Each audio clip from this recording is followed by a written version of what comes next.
আজি বীৰ চিলাৰায় দিৱস। চিলাৰায় আছিল অসমৰ জাতীয় ইতিহাসৰ এগৰাকী মহান বীৰ সন্তান। এইগৰাকী বীৰ পুৰুষে তেওঁৰ অসাধাৰণ বীৰত্বৰে কোচ ৰাজত্বকালৰ ইতিহাসক যুগমীয়া স্মৃতিৰে ৰঞ্জিত কৰি গৈছে। কোচ ৰাজবংশৰ প্ৰখ্যাত ৰজা নৰনাৰায়ণে 1534 খ্ৰীষ্টাব্দত ৰাজসিংহাসনত বহাৰ লগে লগে ভায়েক শুক্লধ্বজক চিলাৰায় নাম দি যুৱৰাজ পাতে। তেতিয়াৰে পৰা এগৰাকী বীৰ পুৰুষ চিলাৰায়ে অসীম সাহস আৰু ৰণকৌশলেৰে কোচ ৰাজ্য প্ৰতিষ্ঠাৰ বাবে জীৱনজোৰা সংগ্ৰামত লিপ্ত হৈ সেই যুগৰ ইতিহাসত এটি গৌৰৱোজ্জ্বল অধ্যায় সংযোজন কৰে। তেওঁৰ সমগ্ৰ জীৱন যুদ্ধ জয়ৰ কাহিনীৰে সমৃদ্ধ।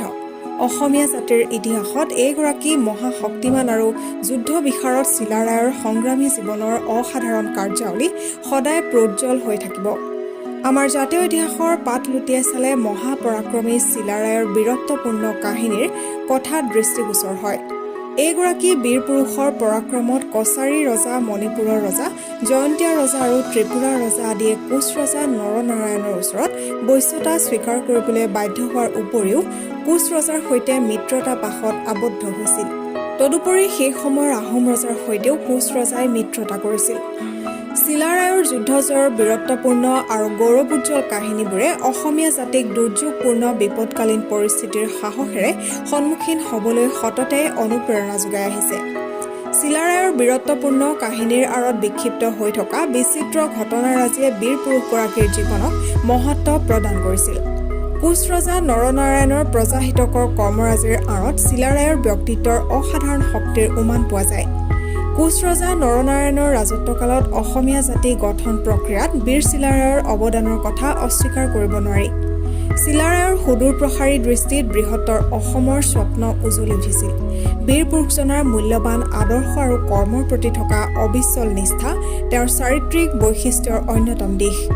মহানুভৱতা, অনুকম্পা, দয়া, ক্ষমা আদি গুণৰাজিয়ে চিলাৰায়ৰ অসীম বীৰত্বক পোহৰাই তোলে। চিলাৰায় অকল এজন যুদ্ধ বিশাৰদে আছিল এনে নহয়, তেওঁ এগৰাকী ধাৰ্মিক আৰু সাহিত্যানুৰাগী মহান ব্যক্তিও আছিল। এইগৰাকী বীৰ পুৰুষৰ পৃষ্ঠপোষকতাত মহাপুৰুষ শ্ৰীমন্ত শংকৰদেৱে বৈষ্ণৱ ধৰ্ম প্ৰচাৰৰ বাবে বহুখিনি সুবিধা লাভ কৰিছিল।